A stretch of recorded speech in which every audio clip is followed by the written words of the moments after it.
ay gusto kong malinawan. Yung tungkol po sa 5% ng discount ng senior citizen. Alam niyo po, ang indigent senior citizen, 3,700,000. Meron pong discount ng senior citizen na 5% sa kuryente at tubig.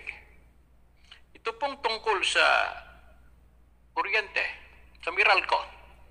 Alam ko, higit nakakaalam dito, sinabi sa akin ng isang kaibigan ko sa Meralco, si Miss Agnes. Ano po, paano po ba nyo binibigyan ng discount?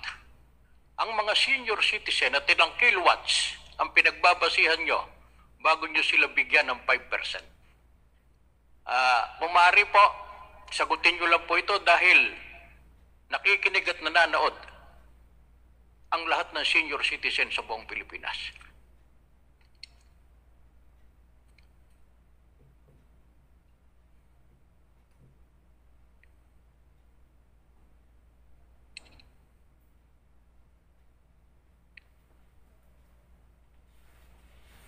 Your Honor, ang mga senior citizens po kasi depende po yan kung sino po yung nakaregister doon sa konsumo ng electric bill, sir.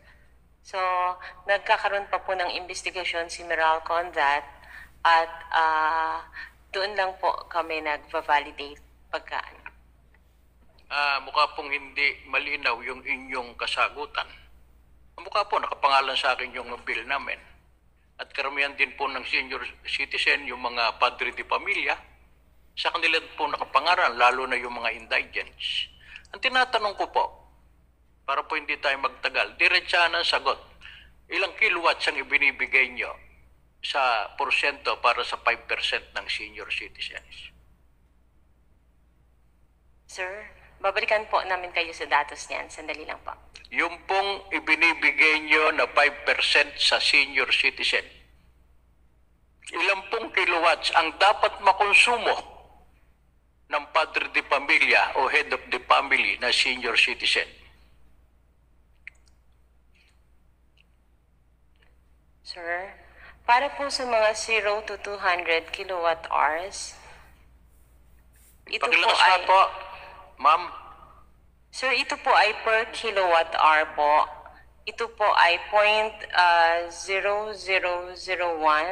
centavos, 100 to all the rest of the kilowatt hours po. Beyond 100 kilowatt hours po.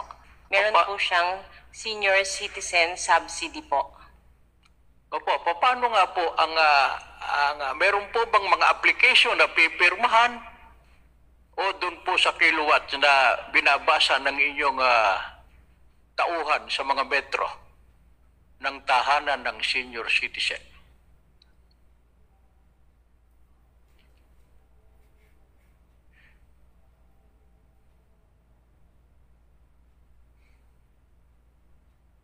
Mr. Chairman, we just would like to clarify. Ang tanong po natin ay paano po siya makaka-avail po? Tama po. May application na process po tayo dyan, Mr. Chairman. At ang ano po natin, ang mga customers po natin na nais mag-avail po niyan, ang kailangan lamang po nilang gawin ay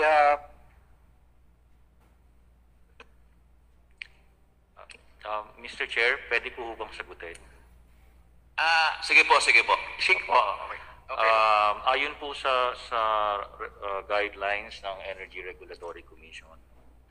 So, ang senior citizen discount po ay mag-a-apply lamang doon sa mga kumukonsumo ng 100 kilowatt hours or pababa. So ito po ay doon sa mga bahay na ang metro nila ay nakarehistro sa senior citizen. So yun po ang nakasulat sa guidelines ng Energy Regulatory Commission. At regardless po kung ilang senior citizens ang nasa loob ng isang bahay, kung ang metro po nakarehistro sa isang senior citizen, that household will be entitled to the 5% senior citizen discount. Ganito na lang po, para po malinaw.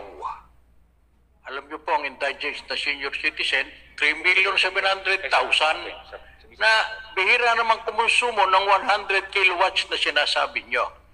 Sapagkat ang reklamo po sa opisina ko napakataas. Kamukha ngayon ng pandemic, alam nyo po, yung maliit na pera ng senior citizen, halimbawa po yung 100 piso, napakalaki pong halaga sa kanila yan ngayong pandemic. Sapagkat pag lilimiin po natin, yung pong 5% na kanilang discount sa inyo, kalimitan po, hindi pinapansin ng Meralco. Marami po na senior citizen, pag pinagsama-sama nyo yan, hindi lang po 100,000, makabutin po ng milyon, hindi lang milyon. Pag kinwenta natin ang talagang dapat na ibigay sa kanila. Kaya nga po, para wala na po tayong pagtatanong at hindi nyo ako pinagpapasapasahan, pakibigay na lang po ang lahat ng listahan ng mga senior citizen na binibigyan nyo ng 5%. Sapagkat po, yan po, batas natin yan. At ibigay nyo lang po sa aming komite ng aming pong mapagparisan yung pong mga reklamo sa opisina namin at sa binabayad nila at hindi sila binibigyan ng discount ng Meralco. Yun lang po, maaari po bang ibigay niyo yung mga listahan sa komitis? Opo, Mr. Chair. Gagawin po namin yan po. Salamat po. Pangalawa ko pong tanong. Inuuna ko po kasi yung kami po kasi mga congressman. Pag-aari po kami ng bayan sapagkat halal po kami ng taong bayan. Inuuna po namin ang problema ng aming nasasakupan kesa sa aming pamilya. Sapagkat sinasabi ko nga, lahat ng halal ng taong bayan, pag-aari ng bayan at dapat namin protektahan ang aming nasasakupan. Kaya nakita nyo, kanina pa kami rito, tabi-tabi kami rito, 4 kaming senior citizen. Gusto naming malinawan talaga ang ginagawa ng Meralco kung tama ba o mali sa aming mga nasasakupan. Sapagkat pag mali ang ginagawa ninyo, talaga namang dadaan kayo sa masusing investigasyon. Pero kung tama ang ginagawa ninyo, sasaluduhan namin kayo at pupurihin. Kagaya nga ng sinabi kanina ng aming mahal na speaker, dapat tinutulungan nyo yung mga kawawa. Dapat nga senior citizen 5%, dapat nga pandemic binigyan nyo sana ng 10%. Pero yung mga report sa amin, talaga pong napakaraming reklamo. Ngayon naman po, halimbawa, tanong po ng isang kongresista ito kasi hindi na siya umabot. Pinakiusap lang po sa amin na member din ng komitis nito. Halimbawa daw, nagbayad siya ng 150,000. Pagkatapos, yung bang pagre-refund din nyo yan ay kasama rin ang interest. Patanong lang po ito. Kung halimbawa, nakita nyo na dapat i-refund dahil pinakinabangan nyo nga naman yung ibinayad niya, may interest po bang kasama yon? Ilan po isang tanong ng aking kasamaang kongresista.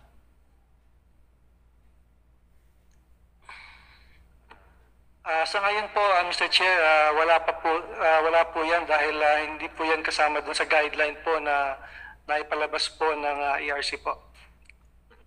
Okay? Ito po naman ay katanungan ko bilang nakapangalan sa akin yung pumbiling ng Meralco. Alam niyo po kami mga kongresista, karaniwan tao lang din, hindi naman din malalaki ang aming sweldo at allowance dito sa Kongreso. Pag kami sumweldo, binubukod-bukod na po namin yan. Kamukha po na nangyari sa akin. Ito po, nakapangalan sa akin ito. Lagi pong ang ibinabayad ko, 9,330. Pinakamakilino po, pag tag-araw, 10,000 Simula po noong Marso 2020, kilowatts na nakonsumo namin 921, bayad kami ng 9,330. Noong pong Abril, kainitan, nagbayad kami ng 10,519. Mayo, may pandemic na po yan. Ang pandemic po kasi, kinakailangan magbukas ka ng mga bintana. Papatayin mo yung aircon nyo para pumasok ang hangin. Ano ba? Ano mo ba naging cheat namin? Kung walang nag-reading? 27,000 mahigit. 27,784.36. Kaya nga po, ang binayaran naman namin, 10,500 kasi nga hindi kayo nagbasa hindi kayo nag-reading sa bawat kontador. Nanghula lang po kayo. Ano po? Kaya nga po, noong April, May, June, nagbasa kayo. Ano po? Bumaba. Pero, paano naman yung ibinayad namin na nanghula lang kayo? At sinisingil na naman kami yung aming natirang utang at tumaas daw dahil nga gumamit kami ng maraming kuryente. Ano po, yun ang gusto ko lang malinawan na meron kayong amount na naman ngayon yun na 16,675. Hindi ro kami sisingilin, babayaran ng aming 4 na hulog, paano nyo ho may papaliwanag sa bulwagang ito na yung panghuhula nyo tungkol sa pagbabayad namin ng kuryente ay biglang tumaas, halos 3 doble, kagaya ng sinasabi ng kasama kong si Congressman Marcoleta. Nasa bahay siya, dahil senior citizen, hindi lumalabas. Pag hindi kinakailangan, wala siyang nakitang nag-reading doon sa kanyang kontador ng kuryente. Paano po ngayon ang gagawin natin dito? Hindi lang po sa akin, sa taong bayan na naghahanap ng paliwanag ninyo. Dito, sa mga bill na biglang tumaas ng napakabilis pa sa Kuwaitis. Sa Kuwaitis na parang galing sa Bukawi. At hindi malaman ngayon ng mga walang trabaho na meron ng halos 10 milyon na Pilipino ang walang trabaho. Kung saan sila kukuha ng pambayad? At gusto ho naming madinig sa inyong mga bibig kung ano ang mangyayari na sa ginawa ng Meralco sa taong bayan. Thank you, Mr. Chair. Kung mamarapatin niyo po, base po sa nailahad niyo po sa amin, yun po at